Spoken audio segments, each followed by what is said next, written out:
Bonjour à tous, bienvenue pour ce nouveau cours de mathématiques à destination donc, des élèves de 6e. Je suis Cyril et je suis ravi de vous retrouver.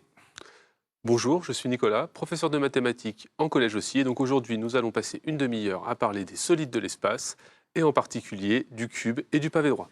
Alors les solides de l'espace, attention, ce n'est pas l'espace qui se trouve en dehors de la Terre, mais c'est bien l'espace, nos 3 dimensions dans lesquelles nous évoluons.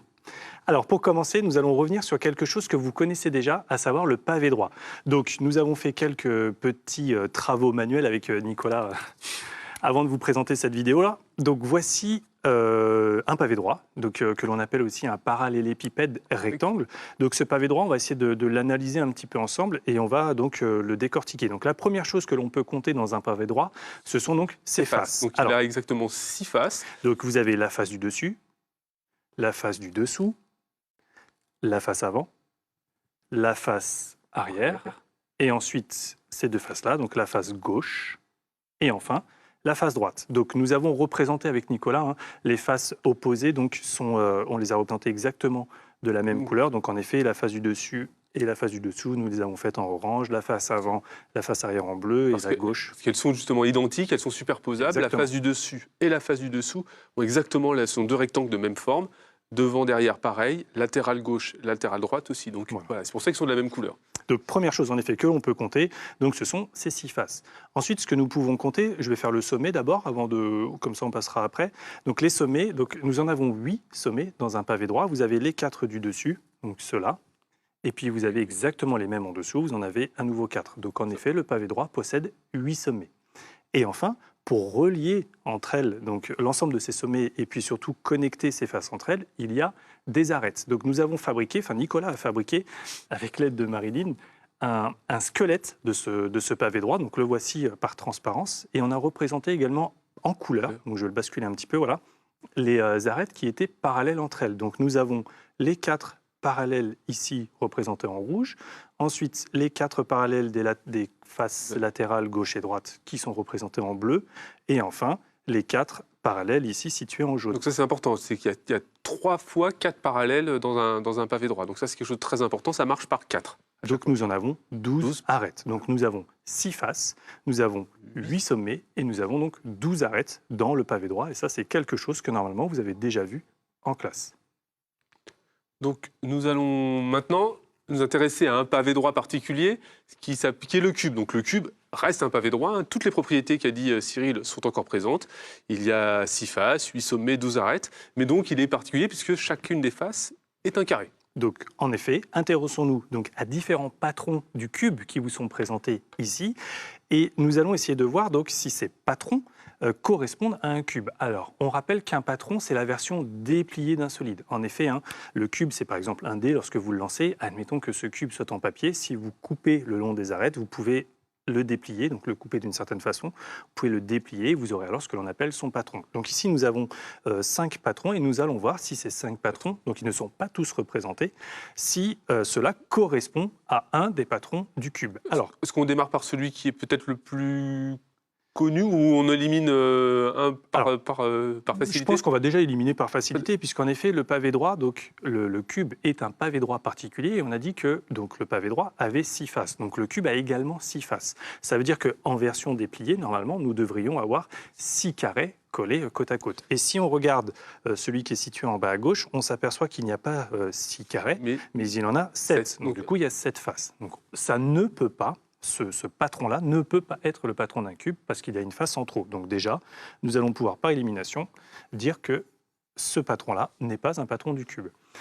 Ensuite, on va peut-être s'attaquer à celui qui est le plus connu, celui que l'on voit le plus souvent. C'est comme ça qu'on représente très souvent le patron du cube, parce que c'est une forme en croix qui est assez singulière.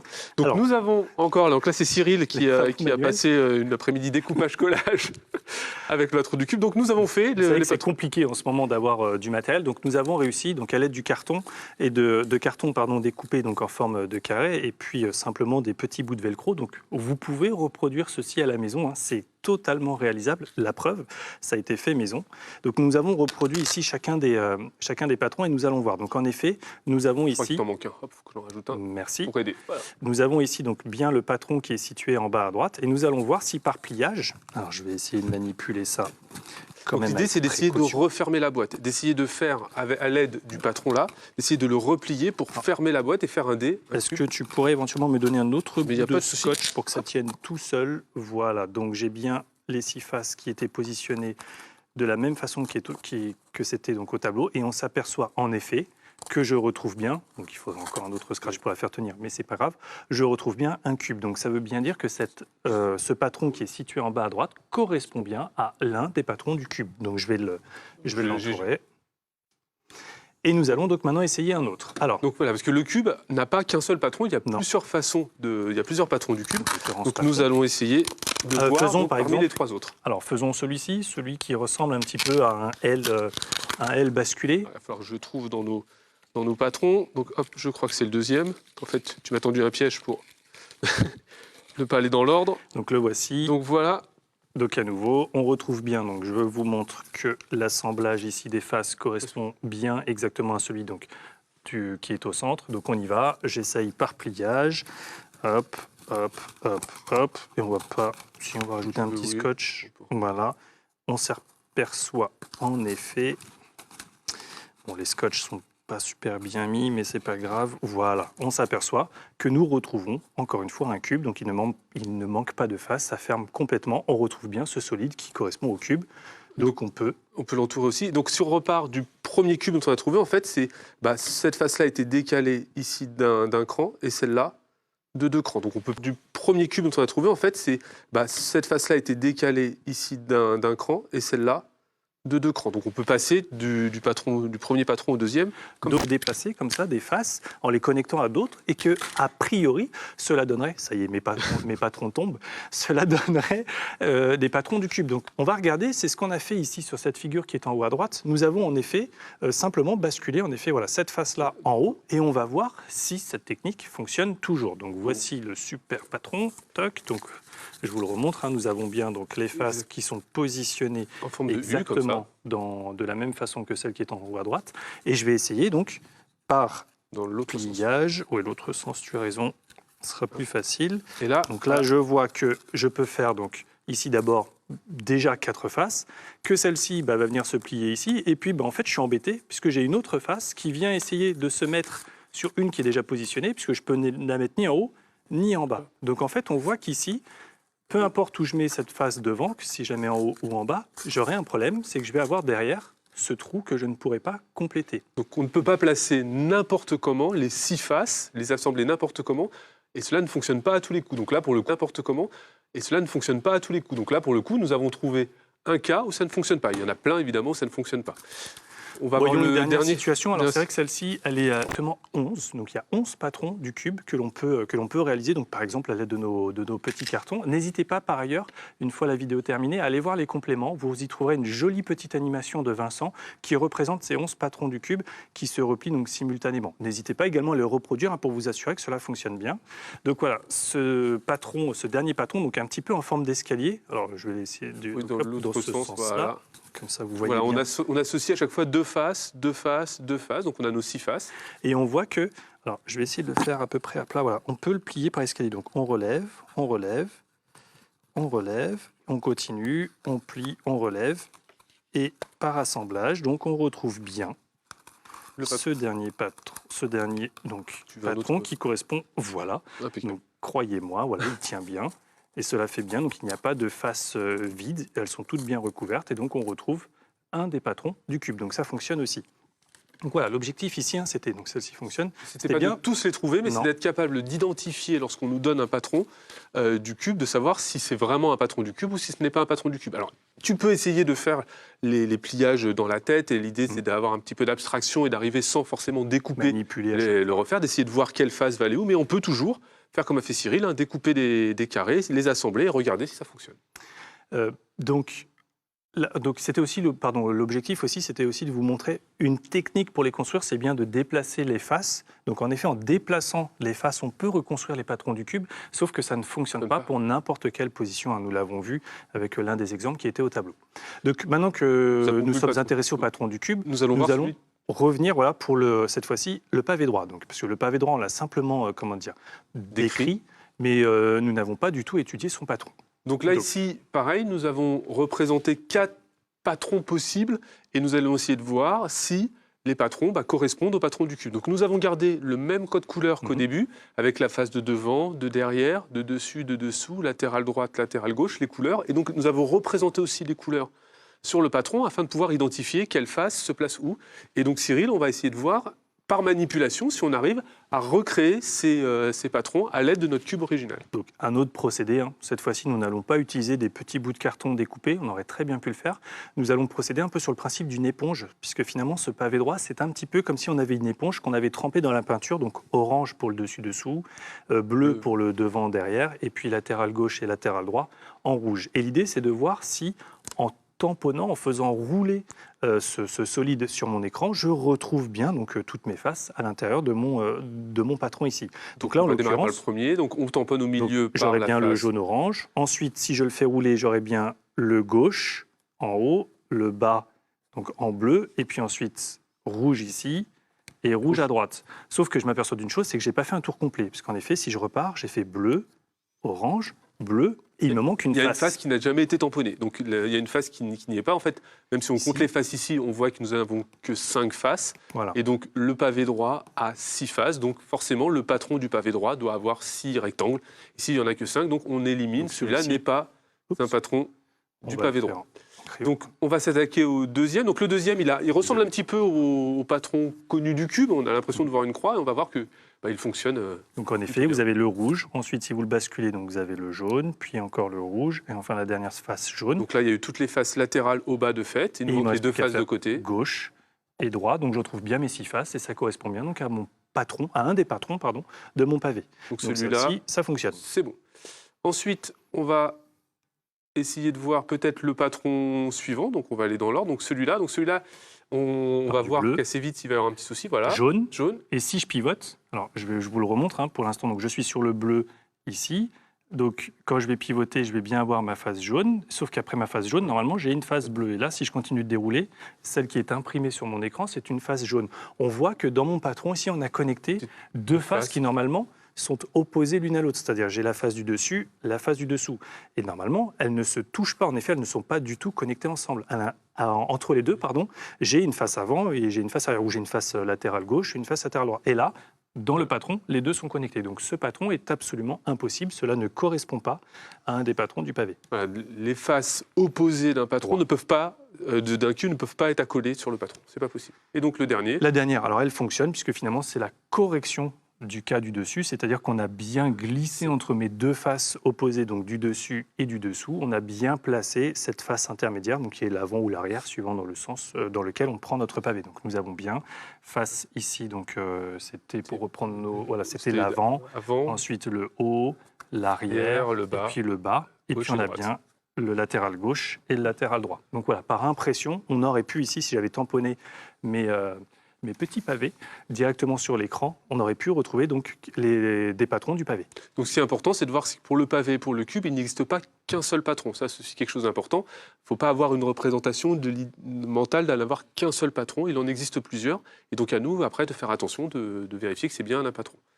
Donc nous allons maintenant essayer d'associer les patrons. De faire le lien. De faire le lien avec la représentation. Parce que on ne va pas toujours avoir des objets physiques au quotidien pour pouvoir se représenter les choses. Donc il va falloir, à un moment donné, les représenter sur ce qu'on utilise, c'est-à-dire sur des feuilles. Et donc du coup, essayer de voir quel patron va correspondre à quelle représentation du patron. Donc, on va essayer de trouver des propriétés du solide qu'on va retrouver dans le patron pour dire ce patron-là, c'est tel solide et ce n'est pas celui-là. Donc, oui, parce que Nicolas vous l'a bien précisé, là, pour nous, c'est concret. Nous avons fabriqué les objets, donc nous les avons sous les yeux, nous pouvons les manipuler, mais il est évident que sur nos cahiers d'évaluation, sur nos exercices ou sur nos représentations, lorsque l'on veut faire des plans, on ne peut pas, à moins de posséder une imprimante 3D, représenter en 3 dimensions les objets ou en manipulant avec des pailles.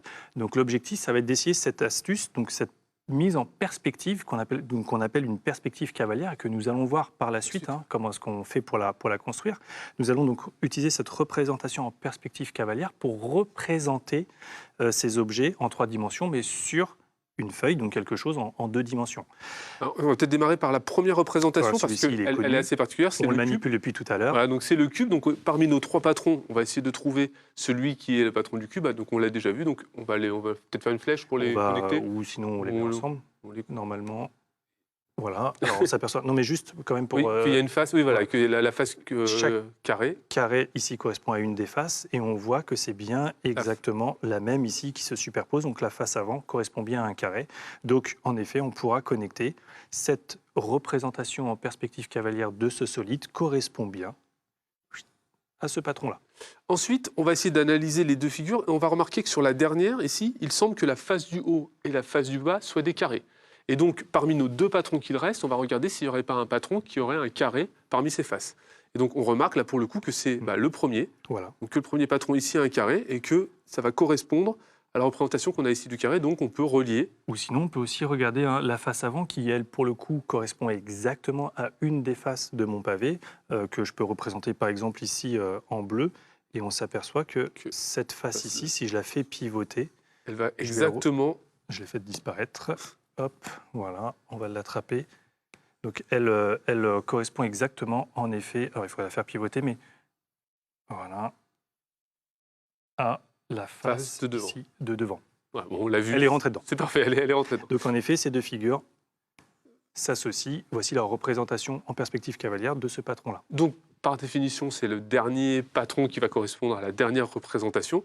Donc là, on peut voir déjà qu'il est beaucoup plus fin, il est beaucoup plus haut, donc c'est celui qui va correspondre. Mais pareil, si on prend un rectangle, ils sont prêts?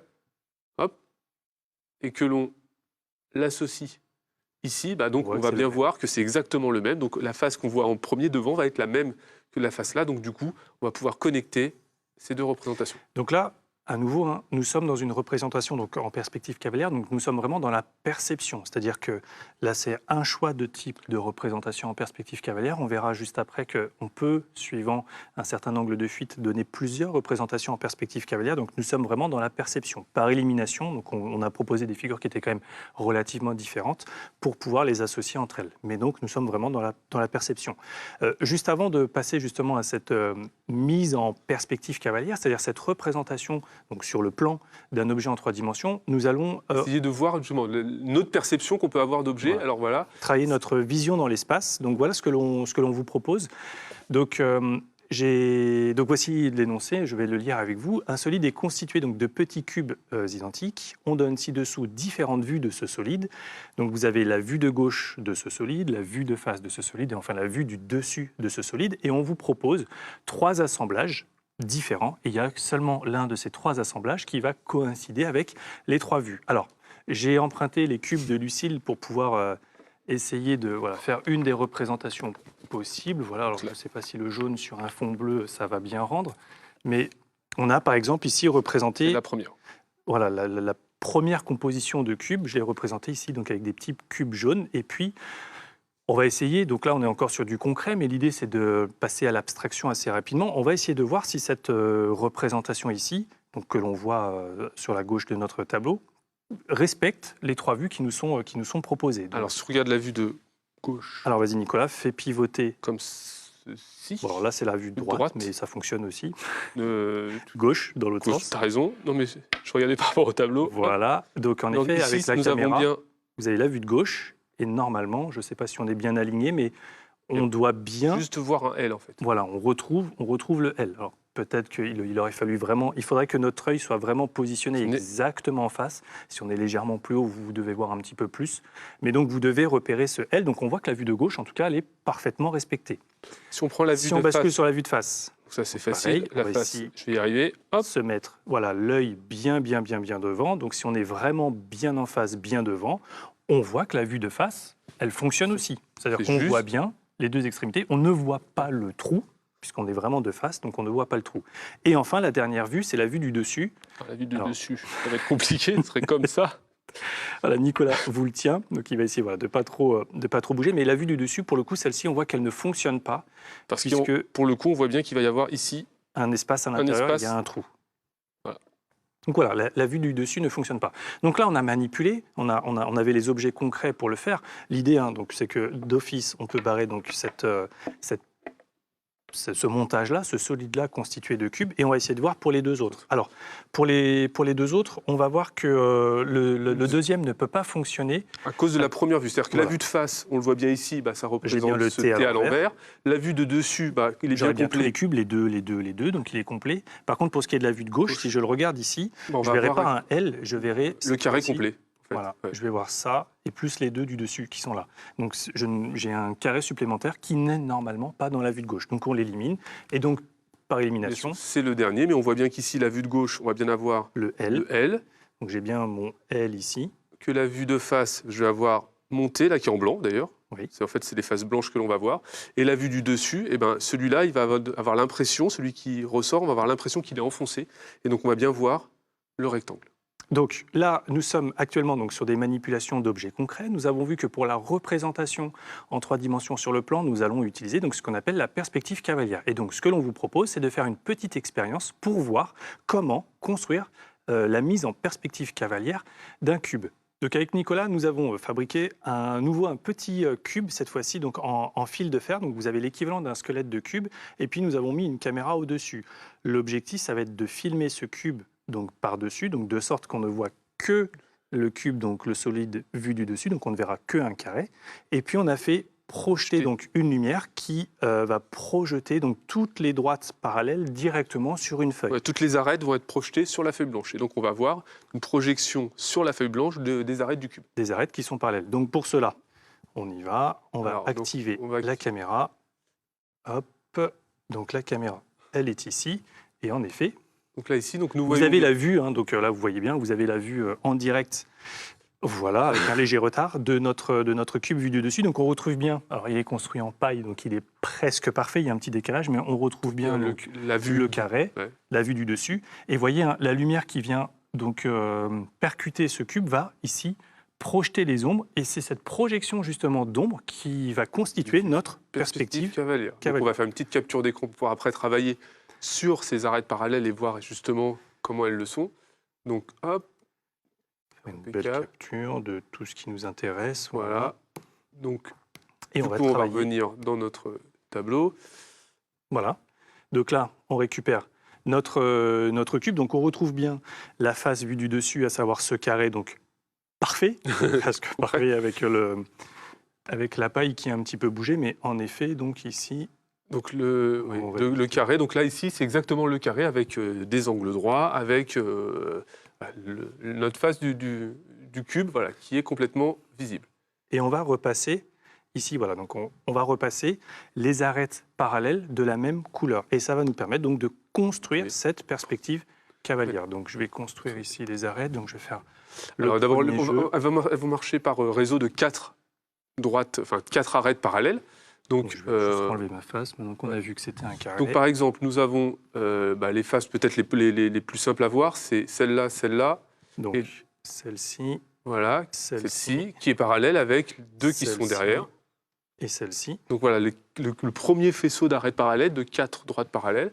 Ensuite, nous pouvons prendre peut-être les deux autres qui forment le cube. Alors, on va changer. Ici, on va les faire, par exemple, en orange. Donc on a celle-là avec celle en dessous, et donc nous avons aussi, nous les voyons, la projection en bas, celle-ci et celle-là, très bien.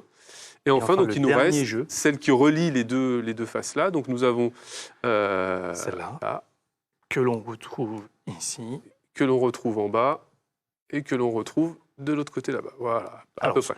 Voilà. Donc là, il est vraiment en fil de fer, il est complet. Maintenant, histoire d'y voir un petit peu plus clair, ce que je vous propose, c'est d'enlever cette image donc, qui vient de notre capture.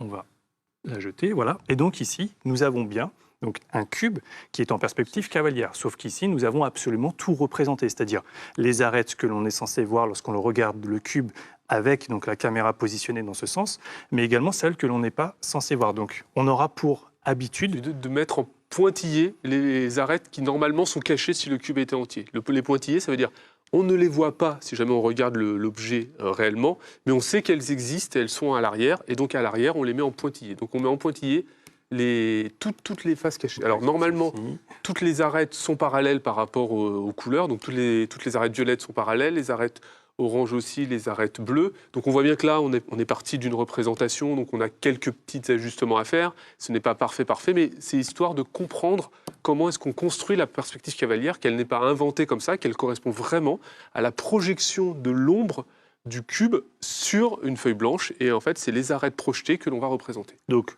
on retrouve encore une fois, donc en effet, les arêtes n'ont pas les mêmes longueurs. Là, le cube qu'avait construit Nicolas, il avait pour arête 4 cm. Là, ici, évidemment, nous ne sommes pas sur les 4 cm. Mais par contre, ce qui est certain, c'est que toutes les arêtes du cube qui sont parallèles ont exactement la même mesure. C'est-à-dire que la orange, ici, a la même mesure que cette orange-là, et la même mesure que cette orange-là, y compris la orange qu'on a passée en pointillé, parce que c'est une arête cachée. On remarque aussi donc que le parallélisme est conservé. C'est-à-dire que les arêtes parallèles dans la réalité du cube vont l'être dans la perspective cavalière. Donc nos 4 arêtes oranges sont parallèles, nos 4 arêtes violettes le sont, nos 4 arêtes bleues aussi. Et enfin, par contre, la perspective ne conserve pas systématiquement les angles droits. Sauf pour ici, la face de devant et la face de derrière. En fait, les faces qui sont vraiment en face de nous, là, on conserve exactement les propriétés de la face de devant. En fait. Donc, c'est bien un carré. Et c'est exactement le même carré que celui du cube. Et en effet, ici, donc, normalement, nous sommes censés avoir un angle droit que nous n'avons pas ici. Eh bien, cet angle, qui donc est la mesure, l'écartement entre ces deux demi-droites, entre deux faces qui sont normalement, deux arêtes qui sont normalement perpendiculaires, ce sera ce que l'on appelle l'angle de fuite. Et donc, il sera ainsi possible de construire de nombreuses perspectives cavalières. On peut plus ou moins allonger, on peut imaginer que l'ombre peut être projetée beaucoup plus loin, alors qu'on reste sur un cube. Donc voilà, la perspective cavalière, il faut faire attention. Il ne faut pas mesurer, par exemple, cette arête-là et dire comme elle n'a pas la même taille que celle-là, c'est pas bon. C'est pas comme ça que ça fonctionne. C'est vraiment une projection. Donc il y a juste la face de devant qui est aux bonnes dimensions. Et après, on a un angle de fuite qui va agrandir plus ou moins la taille de notre représentation. Et on a pour habitude de faire un angle de fuite de 45 degrés. Voilà. Alors justement, appliquons cette vue en perspective cavalière, puisque le temps file à une vitesse incroyable. Et cette fois, nous allons voir sur le pavé. Donc nous avons des pavés, et l'idée, ça va être d'essayer de compléter ensemble les débuts de représentation en perspective cavalière du pavé. À partir de tout ce que l'on a dit sur la vision en perspective cavalière. Avec les pointillés pour les arêtes cachées, et les faces qui sont parallèles, les arêtes parallèles et les faces avant et arrière qui sont à la bonne dimension. Si on reprend par exemple l'un de nos pavés et qu'on essaye par similitude de le représenter, donc ici j'aurais par exemple ma face bleue qui serait la face avant, et donc on aurait ici donc la face latérale droite, et j'aurais ces deux arêtes qui sont représentées. On sait que ces deux arêtes de la face latérale droite sont parallèles également à ces deux arêtes de la face latérale gauche, donc je vais pouvoir représenter mon réseau d'arêtes parallèles, de 4 arêtes parallèles. Donc en effet, ici, je vais construire celle-là, donc celle-ci parce que je la vois, et puis donc celle qui est derrière. Donc celle-là, elle va être en pointillé, puisque en fait celle-là, elle est cachée. Elle est cachée, très bien. Elle est cachée par ma face avant. Donc il va nous manquer plusieurs arêtes. Donc après, on va peut-être passer par celle-là. Donc clôturer. Voilà. Donc là, on a 3 arêtes parallèles. Il va falloir faire la 4e en pointillé. Et enfin, il nous manque les 2 arêtes du fond, donc celle du haut qui va être en trait-plein. Que l'on voit. Et celle du fond de la face qui est située en dessous et la face arrière qui les connecte entre elles. Le suivant, en fait, ça ressemble au cube. Donc en fait, on va peut-être pouvoir commencer par prolonger. Faire la face avant. La face avant, puisqu'on sait que là, on peut respecter les angles droits. Ensuite, la face là, du dessus. Il y a la face du dessus à faire. Donc du coup, je sais que là, ça va être une arête parallèle. Donc elle est visible, donc je peux la faire en trait-plein. Voilà. Ensuite, là, je vais avoir la face latérale qui est parallèle à ces deux arêtes. Je peux aussi relier. Donc là, en fait, j'ai fait tous les traits pleins. Et maintenant, je vais pouvoir faire les arêtes cachées, donc qui correspondent à la face là. Donc Nicolas est en train de construire la face arrière. Et puis enfin, il va pouvoir clôturer après la face basse et la face gauche. Ça sonne déjà. La fin du cours arrive très très vite, donc il nous en reste à faire. Voilà, n'hésitez pas à faire ces deux-là. Donc les documents, vous les retrouverez aussi dans les compléments donc à télécharger sur le site de lumni.fr.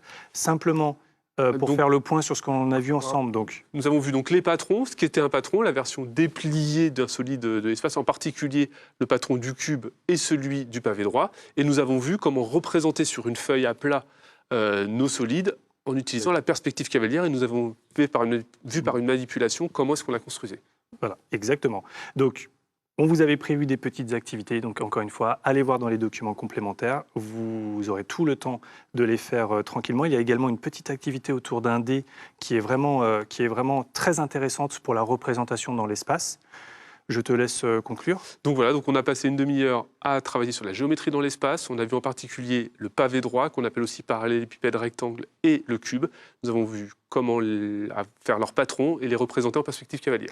Donc avec Nicolas, en effet, nous n'avions pas endossé nos costumes d'astronautes, de spationautes pour aller dans l'espace, puisque nous avons bien fait un cours dans l'espace ensemble qui concerne l'espace. Nous vous remercions à nouveau donc de votre attention et nous vous donnons donc rendez-vous à la prochaine capsule vidéo de mathématiques. Et d'ici là, que les maths soient avec vous. Au revoir. Au revoir.